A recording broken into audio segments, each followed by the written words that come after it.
The Witch-King of Angmar, the Lord of the Nazgûl, Sauron's most feared servant, the one thought to be invincible, bound by a prophecy that, not by the hand of man shall he fall, he spread terror across Middle-earth for centuries. But was he truly unbeatable before Éowyn faced him on the fields of Pelennor?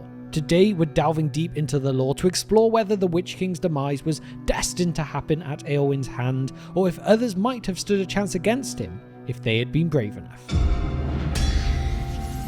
Build me a army worthy of Mordor.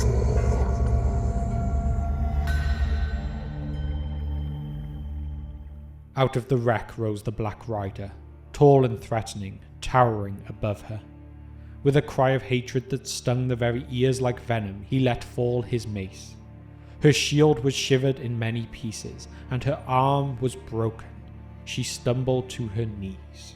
He bent over her like a cloud, and his eyes glittered.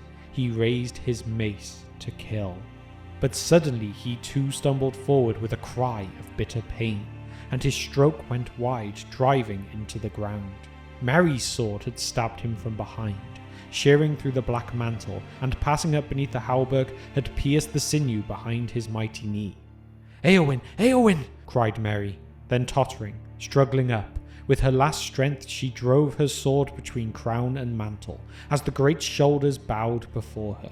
The sword broke sparkling into many shards. The crown rolled away with a clang. Éowyn fell forward upon her fallen foe. But lo, the mantle and hauberk were empty. Shapeless they lay now on the ground, torn and tumbled, and a cry went up into the shuddering air, and faded to a shrill wailing, passing with the wind, a voice bodiless and thin that died, and was swallowed up, and was never heard again in that age of this world. To understand if anyone could have defeated the Witch King before Éowyn, we first need to unpack the prophecy surrounding him and the extent of his powers. This prophecy, made by the elf lord Glorfindel 1,000 years before Éowyn's time, stated that the Witch King would not fall by the hand of man. This was no idle warning. In Tolkien's world, prophecies are powerful forces, shaping destinies in ways characters often don't fully grasp. The Witch King himself came to believe in this protective shield, adding to his sense of invulnerability. He wielded dark powers. As leader of the Nazgûl, he commanded legions of orcs and other creatures of darkness, spreading the Black Breath, a terror so intense it could cripple even the bravest foes. As a wraith, the Witch King was neither fully living nor dead, rendering him nearly immune to physical attacks.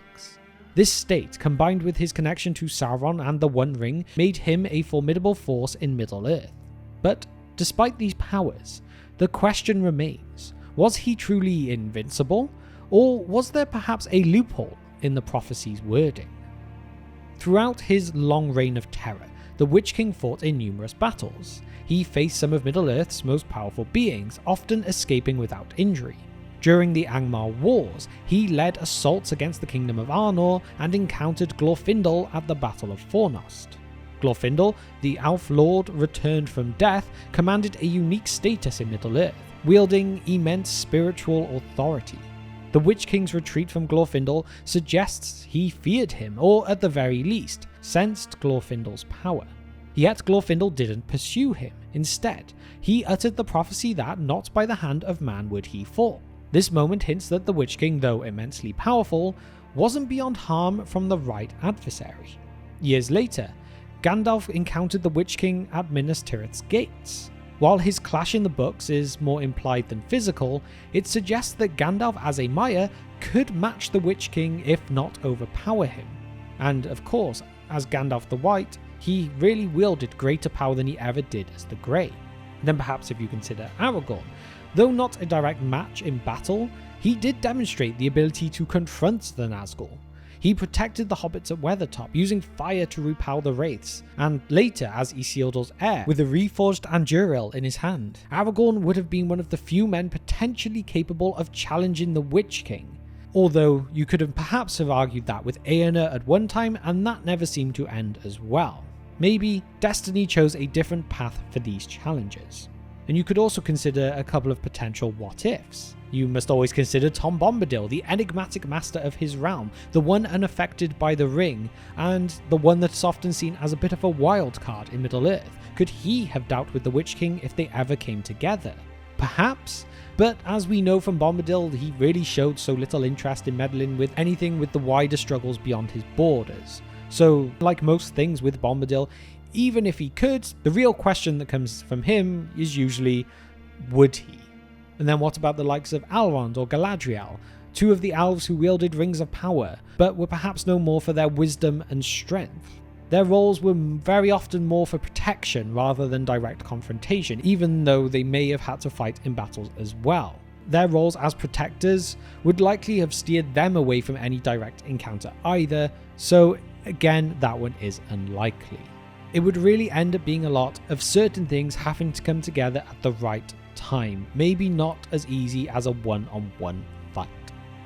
In the end though, it was not Glorfindel, Gandalf, Aragorn, or anyone else who defeated the Witch King, but rather just the combined efforts of Éowyn and Merry. This combination was crucial due to a unique weapon that Merry possessed, an ancient dagger of Westerness known as a barrow blade.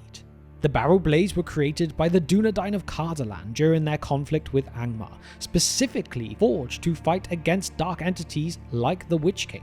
This wasn't just any blade, it was imbued with enchantments capable of breaking the spells that bound wraiths like the Witch King. Tom Bombadil was the one who gifted these blades to the hobbits after rescuing them from a Barrow Wight. The blade Merry wielded had lain for centuries in the Barrow Downs, absorbing a legacy of resistance against the Witch King's own dark reign. When Merry struck the Witch King on the battlefield, his dagger pierced the dark spell that held together the Witch King's form, severing the connection between the Wraith's will and his unseen sinews. This blow, though not lethal on its own, made the Witch King vulnerable. It was this wound that allowed Éowyn to deliver the final fatal strike, fulfilling the prophecy in a way that none could have anticipated. Éowyn's pivotal role wasn't just because she was a woman or anything like that, it was because of the courage and defiance she embodied. Her choice to stand against the Witch King went against all of the norms, making her a symbol of unexpected valor and breaking expectations. Merry's contribution was equally essential though. Without his strike, as I've said, Éowyn's sword would have met the same fate as Frodo's at the Ford of Bruinen, shattered against the Nazgûl's dark magic. But Merry's blade, forged to fight Angmar's forces, was the key. It shattered the Witch King's defences, allowing Éowyn's blow to take full effect. Together they fulfilled a prophecy in a way only this unlikely pair could. This union of Éowyn's bravery and Merry's enchanted weapon exemplified the theme of Tolkien's world, that the overlooked and humble can reshape the fate of Middle-earth. And so there we have it. Could anyone have defeated the Witch King before Éowyn? In theory, powerful figures like Glorfindel or Gandalf might have matched him in strength, but Merry's dagger proved the right weapon that could pierce his defences. However, Middle-earth's intricate prophecies and fate imply that it was destined for Éowyn and Merry, two seemingly unassuming figures, to be his downfall. Yes, someone else could have found that blade and wielded it as well, but sometimes fate works in mysterious ways.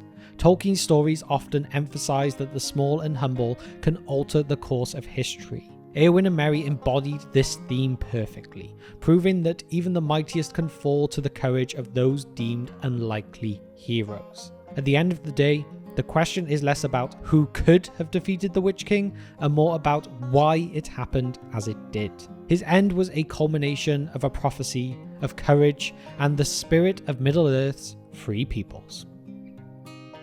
And I would also like to take a moment at the end of this video today to give you a quick update on The Guard, the short film that we are creating. Everything is going amazing. We have just shot block 2 and the rest of it should hopefully be shot soon too. As always, it is all the money from our Patreon that is funding this. In essence, it is a no budget production if you consider the large scale of film, but every pound that you give is a massive help to create an incredible story. I'm putting a couple of shots on screen now and some behind the scenes clips to kind of give you an idea of what's going on. So if you would like to help support it a little bit more to help push us over the line, then please check out our Patreon. Every little bit really helps.